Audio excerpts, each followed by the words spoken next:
অর্জিত এই স্বাধীন বাংলাদেশে যদি 15ই আগস্টকে কেন্দ্র করে কোন নৈরাজ্য সৃষ্টির পায়তারা করা হয়, সারা বাংলাদেশে তাদেরকে প্রতিরোধ করা হবে।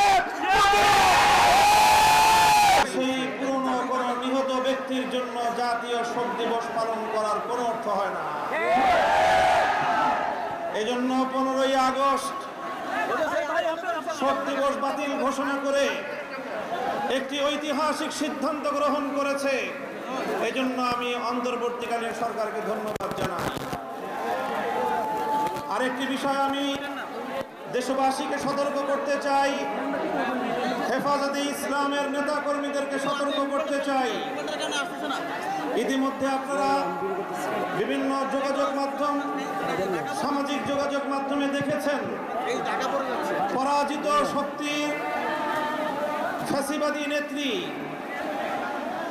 জালিম শাহী শেখ হাসিনা নরেন্দ্র মোদীর ঘরে বসে বাংলাদেশের অভ্যন্তরে 15ই আগস্টকে কেন্দ্র করে বিশৃঙ্খলা সৃষ্টি করবার জন্য তিনি উস্কানি দিচ্ছেন। বলতে চাই, আওয়ামী লীগের, যুবলীগের, ছাত্রলীগের যারা বিগত 15 বছর পর্যন্ত হাতুড়ি লীগের ভূমিকা পালন করেছেন, মনে রাখবেন এখন বাংলাদেশ আর সেই 16 বছরের ফ্যাসিবাদী পরাধীন বাংলাদেশ নয়। এই বাংলাদেশ আজ স্বাধীন বাংলাদেশ। ছাত্র জনতার এক সকল রক্তের বিনিময়ে অর্জিত এই স্বাধীন বাংলাদেশে যদি 15ই আগস্টকে কেন্দ্র করে কোন নৈরাজ্য সৃষ্টির পায়তারা করা হয়, সারা বাংলাদেশে তাদেরকে প্রতিরোধ করা হবে।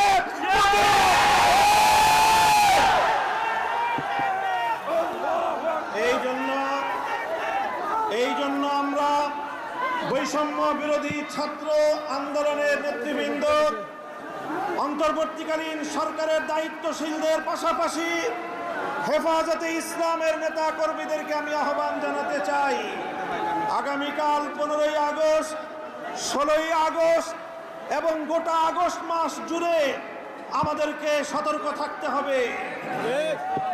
কারণ মনে রাখবেন, আওয়ামী লীগের রাজনীতি হলো প্রতিহিংসার রাজনীতি।